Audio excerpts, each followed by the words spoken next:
데살로니가전서 5장 18절 말씀 여러분 다 암송하고 있을 거예요. 함께 봉독하시겠습니다. 범사에 감사하라. 이것이 그리스도 예수 안에서 너희를 향하신 하나님의 뜻이니라. 다시 한번요. 범사에 감사하라. 이것이 그리스도 예수 안에서 너희를 향하신 하나님의 뜻이니라. 아멘. 아멘. 기도하시겠습니다. 전능하신 아버지 하나님, 주의 은혜와 사랑을 진심으로 감사를 드립니다. 오늘도 이 시간 아버지 하나님, 그리스도의 살을과 그리스도의 피를 나눈 그리스도의 사람 되어줄 수 있도록 인도하신 아버지, 이 시간 생명의 말씀을 주십니다. 우리는 감사요 감격으로 주님 앞에 쓸 수밖에 없사오니 이 시간 아버지 하나님, 추수감사절을 맞이해서 하나님 앞에 머리를 숙인 사랑하는 심령들, 감사로 하나님 앞에 선 사랑하는 성도들, 이 시간 모두에게 은혜로 역사해 주옵소서.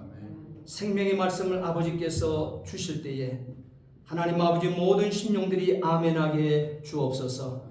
오늘 이 시간에도 부족한 종에게 귀한 말씀을 들려주셨사오니 이 시간 온전한 도구요 통로요 매개처럼만 사용해 주시옵소서. 감사하며 예수 그리스도를 받들어 기도하옵나이다. 아멘. 우리가 일생을 살면서 무슨 일에든지 관계없이 감사하며 산다고 하게 되면 인생을 정말 잘 살고 계신 것입니다. 감사는 신앙의 열매이기 때문입니다.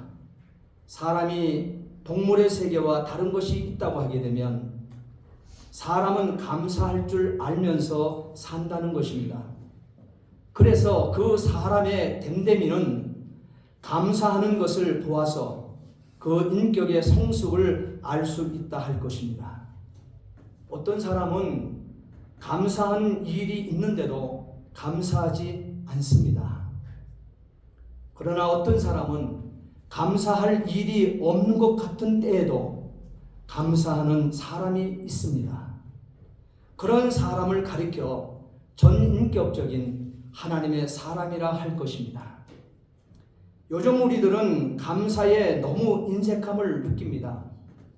정말 감사할 일이 없어서 감사에 인색할까요? 그렇지 않을 것입니다. 단지 우리들의 마음이 감사에 너무 닫혀 있기 때문일 것입니다. 예수님은 감사의 중요성을 우리에게 오늘 이 시간에도 가르치십니다. 우리 다 함께 조금 전에 읽었던 누가복음 17장 13절로 19절 말씀을 우리 다 함께 보시겠습니다. 누가복음 아까 찾아놓은 거 있죠? 17장 13절로 19절 말씀 다 읽으셨기 때문에 무슨 내용인지 알 것입니다. 자, 그것을 말씀을 보시고 말씀을 들어주시기 바랍니다. 예수님 이 말씀은 예수님께서 사마리아와 갈릴리 사이 한 촌을 지나가시고 계셨습니다. 그럴 때 문둥병 걸린 10명이 소리를 높이며 예수 선생님이여 우리를 긍휼히 여기소서, 예수 선생님이여 우리를 긍휼히 여기소서. 여러분, 어느 정도의 크기로 예수님께서 지나가실 때 이 외침을 10명의 문둥병자들이 외쳤을까요? 예수님이 지나가시게 되어지게 되면 자신들이 간구하는 긍휼함, 문둥병에서 깨끗이 치유받는다고 하는 이 소망을 가질 수 없는 이 시점을 맞이한 것입니다. 이 기회는 이 한 번밖에 없을 것입니다. 그렇다 하게 되어지게 되면 오늘 본문 누가복음 17장 11절로 19절까지 있는 이 말씀에 문둥병 10명의 문둥병 걸린 이 사람들은 얼마만큼 큰 소리로 예수 선생님이여 우리를 불쌍히 여기소서 이렇게 외쳤겠습니까? 이 외침에 예수님은 보시고 가라사대 가서 제사장에게 너희 몸을 보이라 그랬습니다. 아주 단순한 말씀입니다. 아주 심플합니다. 구원받는 것이 또한 일생 동안 문둥병에 걸려서 사람에게 천대시 받고 또한 버림받았고 자기 자신도 소망을 품을 수 없는 10명의 문둥병자들이지만 이 자들에게 예수님께서 예수 선생이여 우리를 긍휼히 여겨달라고 외치는 이 외침 앞에 예수님은 단순한 한마디 말씀만 외쳐줍니다. 가서 제사장들에게 너희 몸을 보이라. 단순한 메시지입니다. 이 말씀에 순종하게 되어지게 되면 치유된다는 겁니까? 안 된다는 겁니까? 치유된다고 하는 약속이 담겨있는 메시지가 되어집니다. 결국 이 10명의 문둥병자들은 가다가 나음을 입었습니다. 그 중에 하나 사마리아인만이 자신이 나온 것을 보고 큰 소리로 하나님께 영광을 돌리며 돌아와서 예수님의 발 앞에 엎드려 살해했다 했습니다. 다시 말하면 예수님의 발 앞에 엎드려 감사하게 되어집니다. 여러분 2000년 전 이 광경이 보이십니까?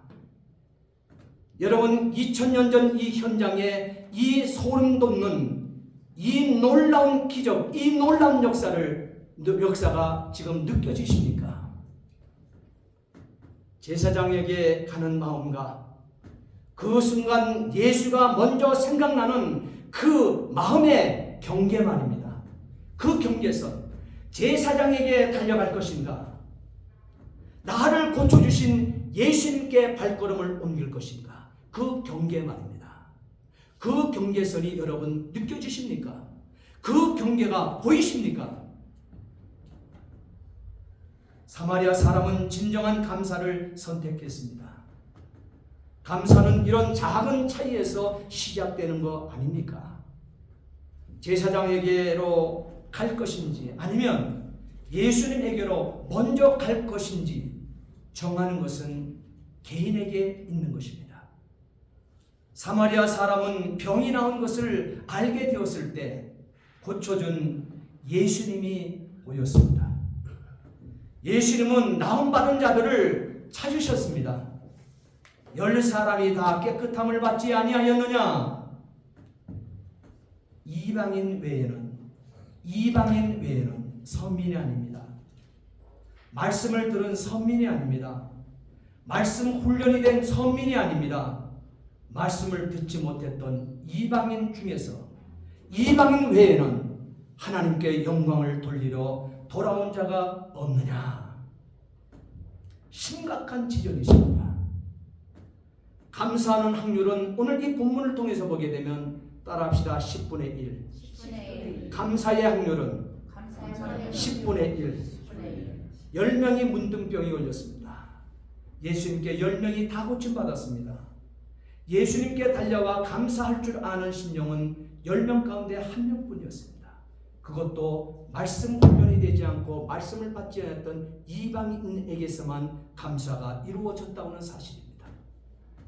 선민 이스라엘은 감사가 없었습니다.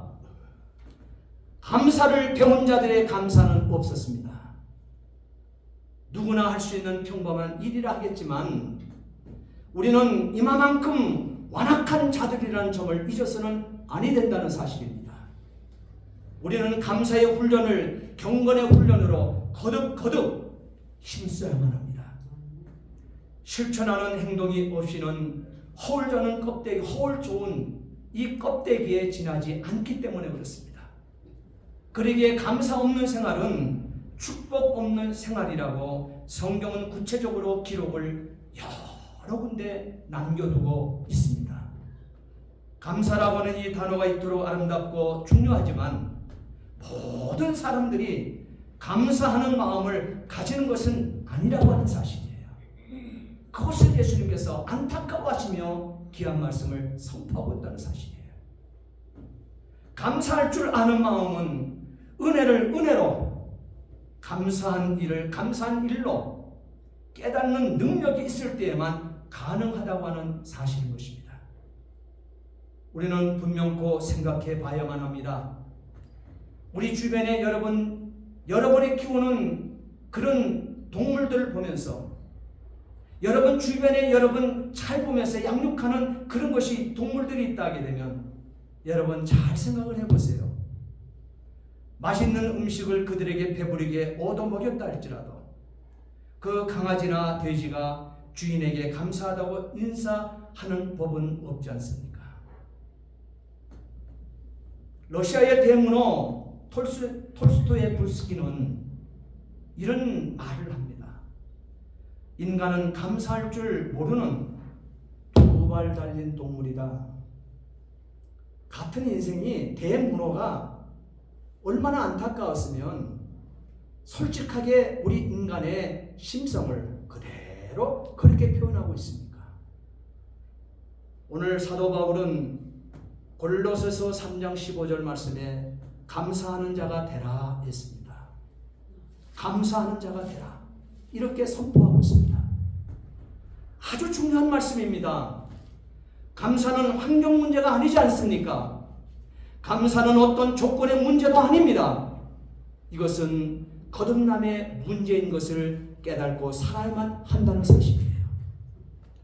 오늘 본문 데살로니가전서 5장 16절로 18절까지 말씀 여러분 우리 다 아니까 18절만 암송하지 말고 15절부터 16절부터 18절까지는 말씀을 함께 우리가 암송을 해보겠습니다.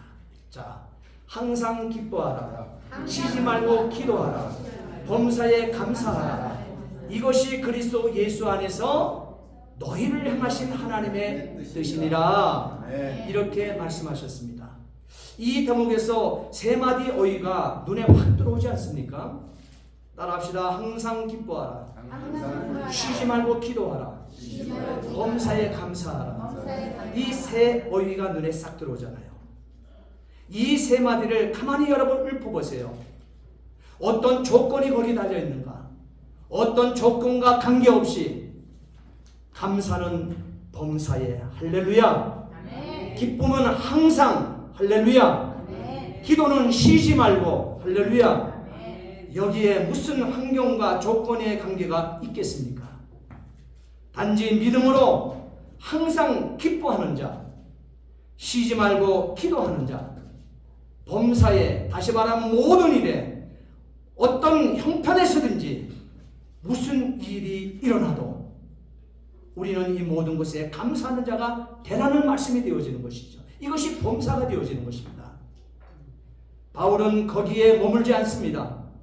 감옥 속에서도 감사하기를 빌립보서 1장 3절 말씀에 보게 되면 자신의 구원만을 위해서 기도한 것이 아니라 감옥 속에 있는 정말 갇혀있는 심령임에도 불구하고 감옥 밖에 있는 자유로운 자신이 말씀의 꼴을 먹여서 세워놓은 사랑하는 성도들 향하여 내가 너희를 생각할 때마다 내가 너희를 위하여 기도와 기쁨으로 항상 간구할 때마다 나의 하나님께 감사하노라.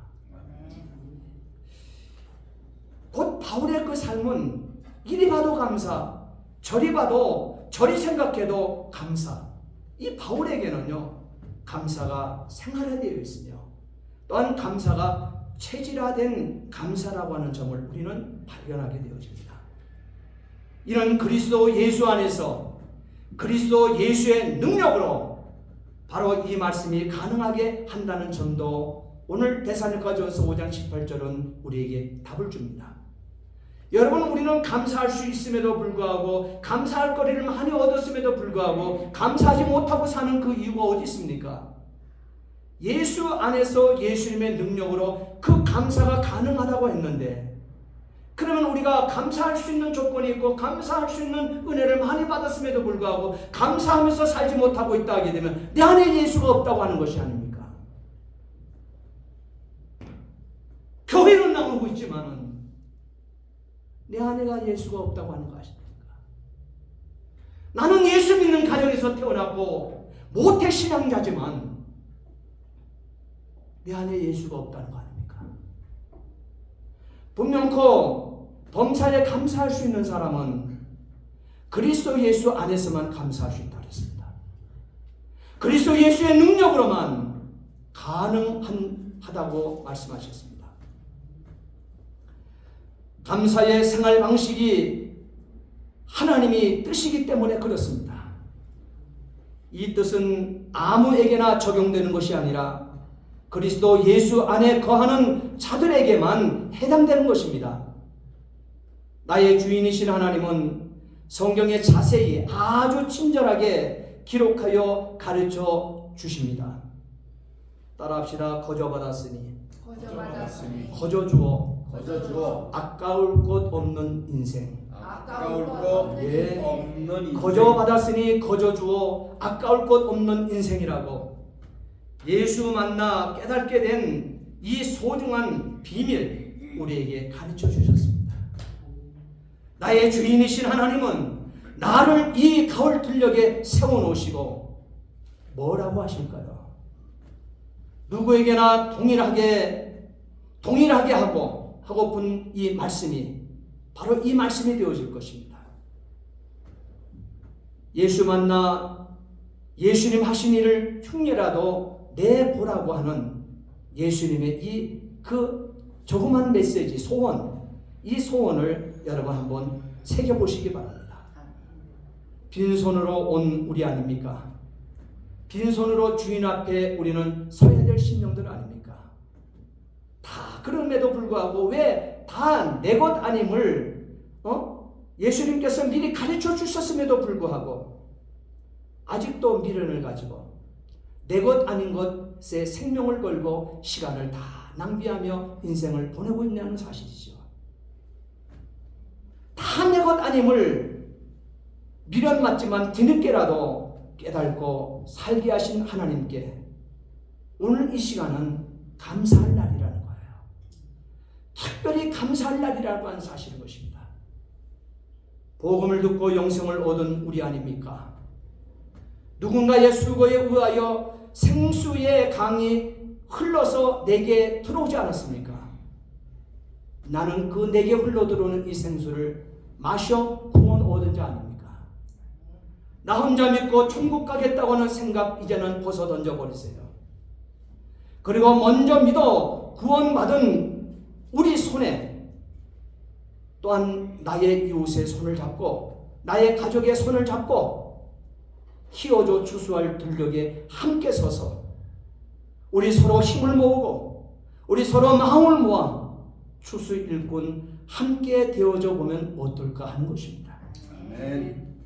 그래서 너도 쭉정이 나도 쭉정이 되지 말고 따라합시다. 나도 알고 너도 알고 나도 알고 너도 알고 그런 무르익어서 우리 주님 타작마당 최후의 심판주로 오시는 그날 결코 빈손으로 돌아가지 않으시는 그날에 주인 되신 예수님이 마련하신 혼인잔치 신부되어 서면 얼마나 좋겠냐는 것입니다. 아멘. 이 말씀을 깨달아지게 되면 실타래가 풀리듯 감사할 것이 생각에서 우리 마음에 들어와서 범사에 다시 말하면 365일 감사하며 살게 될 것입니다. 사랑하는 성도 여러분, 감사하면 하나님께 받은 것이 보이게끔 됩니다. 감사하면 잃어버린 것보다도 아직도 남아있는 것이 보입니다. 미숙한 사람은 은혜를 모릅니다. 아무리 은혜를 베풀어도 늘 원망과 불평만 합니다. 그러나 성숙한 사람은 은혜를 압니다. 그리고 그것을 표현할 줄도 압니다. 감사할 줄 압니다. 감사가 세상을 아름답게 합니다. 사람을 행복하게 합니다. 제가 멕시코 이 한인교회에 부임하던 첫 추수감사절 메시지를 여러분 아십니까? 그리고 첫 추수감사절에 은혜 백답을 써서 은혜를 나누었던 때를 여러분 생각이 지금 나십니까? 하박국 선지자의 은혜 백답은 감사의 제물로 하나님 앞에 자신을 드리며 비록 무화과 나무가 무성치 못하며 포도나무에 열매가 없으며 감람나무에 소출이 없으며 밭에 식물이 없으며 우리의 양이 없으며 외양간에 소가 없을지라도 나는 여호와를 인하여 즐거워하며 나의 구원의 하나님을 인하여 기뻐하리로다. 하박국 3장 17절 18절 말씀인 것입니다. 오늘 추수감사절에는 365일 감사편지를 써보고 싶은 마음이 여러분 마음속에 드셔야 되는데 여러분 안 드십니까? 365일 감사편지를 써보고 싶은 마음, 여러분 2023년 추수감사절 메시지를 듣고 이 감사편지를 써보고 싶은 생각 안 드시냐 이 말씀이에요. 당신에게 감사를 잊게 한 원인을 제공한 사람에게 편지를 써보는 것 말입니다. 당신이 누리는 감사보다도 그 감사를 주심으로 돌려야 할 영광이 있지 않습니까? 그 감사를 해보자는 것이에요.